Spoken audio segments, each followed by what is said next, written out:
A las personas se les hace homenaje en vida, hermano, en vida. Para mí, dos personas marcaron historia. Mi mamá, una poeta popular, una luchadora social, una dirigente sindical y una mujer profundamente religiosa. Y por supuesto, Federico Carrasquilla, un sacerdote que fue educado para ser rector, obispo o cardenal, para ocupar un puesto muy importante en la iglesia, pero que decidió compartir su vida, su historia, sus posibilidades con la gente humilde, con la gente de los barrios populares de la ciudad de Medellín. Un antropólogo a quien yo llamo apóstol de los pobres. Vamos a escuchar esto que nos cuenta de su vida Federico y que por supuesto ha trastocado a la gente con la que él ha vivido, pero también a las altas esferas de la iglesia. Tuvo problemas graves con el cardenal López Trujillo, que al final, por supuesto, van a ver las respuestas que este hombre, este sacerdote, este luchador, este apóstol nos da en este programa. Yo digo, yo resumiría como estos 50 años como en 5 grandes enseñanzas mías que yo he aprendido de la gente y aportes que yo he querido darle a la gente, cosas que yo he recibido de la gente y que yo he querido dársela a la gente. El primer punto es que estamos en un mundo distinto. En la época del 60 hoy se están publicando muchos libros muy interesantes. En la década del 60 hay el nacimiento de un mundo nuevo, es otra revolución en la cultura. Hay un libro que me parece a mí muy interesante de Álvaro Tirado Mejía. Dice, los años 60, una revolución en la cultura, eso.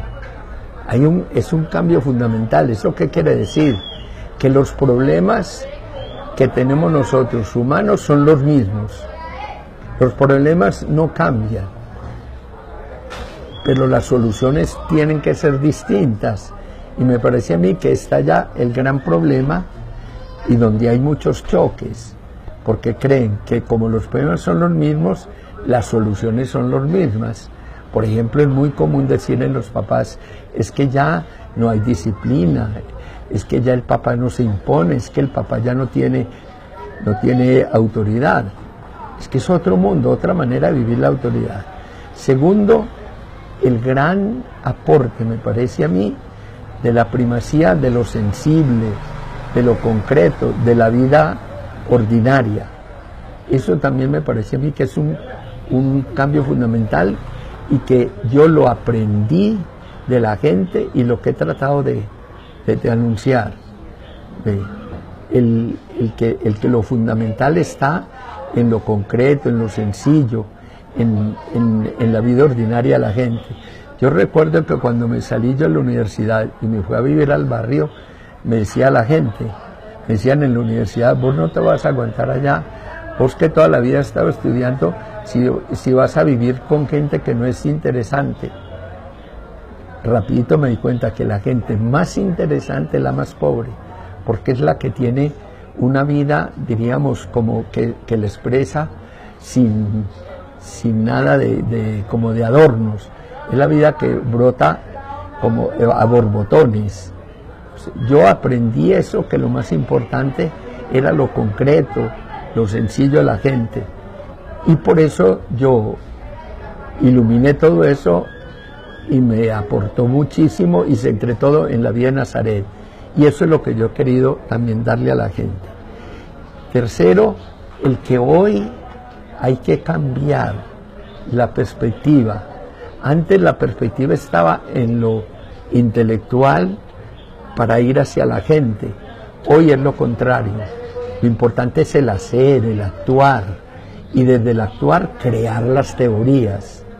En la Edad Media se formuló un principio que es clásico en la filosofía eclesiástica, que decía operatio sequiturese, la acción sigue al ser.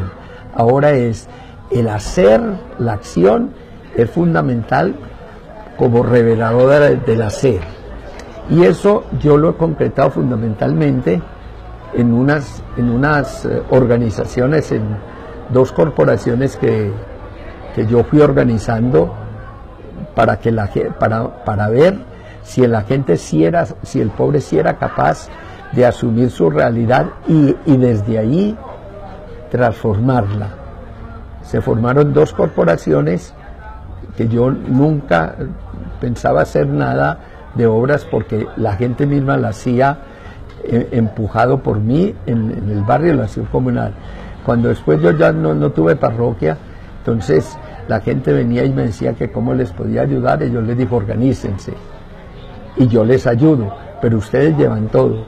Y como para mí lo más fundamental fue el hambre en la gente, no fue tanto el hambre y la falta de educación, sino la casa, formamos 2 corporaciones de vivienda que tienen 5 características absolutamente originales. La primera es que son organizaciones de vivienda para educar. El lema es educar construyendo. Segundo, el tipo de pago.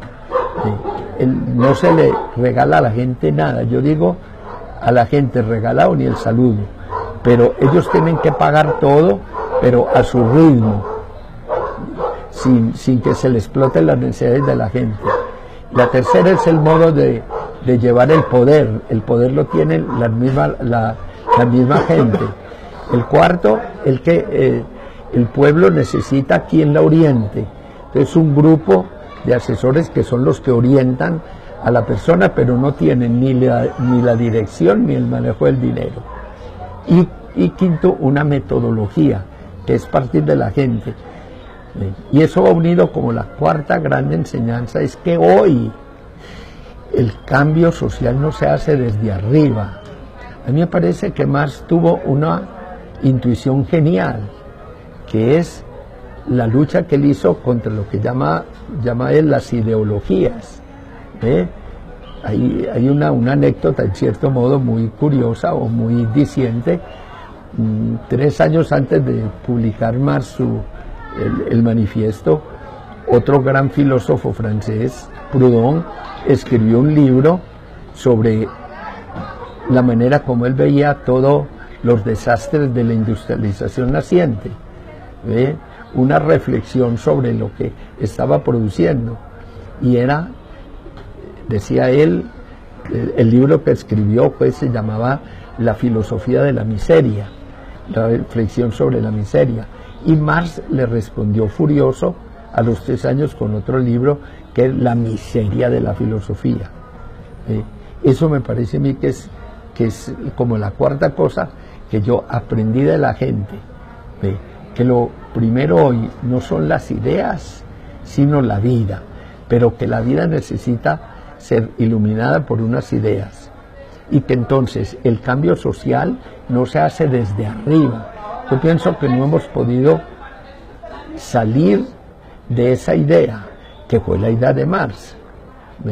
La transformación de la sociedad se hace desde arriba, desde el poder. Hoy la transformación se hace desde abajo, y es lo que yo he descubierto. El estar con la gente, el ayudar a que la gente se enfrente, eso es profundamente, diríamos, transformador de la realidad. Es la cuarta enseñanza. Y la quinta, que para mí es para mí personalmente, es la más definitiva, es descubrir lo que ha aparecido a través de estas entrevistas, que lo de Jesús es ante todo una transformación de la vida concreta desde allá, y la vida concreta principiando por la persona, pero que tiene una dimensión sociopolítica enorme, que es lo que llama Jesús el reino de Dios. Lo de Jesús no es un individualismo, ni un espiritualismo, ni algo aislado de la vida. Lo de Jesús es bien concreto, bien material, personal, pero no individualista. Lo de Jesús es transformar la sociedad. Cuando Jesús llamó a los primeros discípulos, ¿qué les dijo?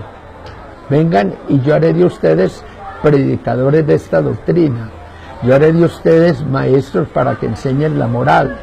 Yo haré de ustedes personas que inauguren una nueva sociedad, un nuevo culto. Yo haré de ustedes pescadores de hombres. Yo haré de ustedes personas que transformen la persona y transformen la sociedad. Ese es la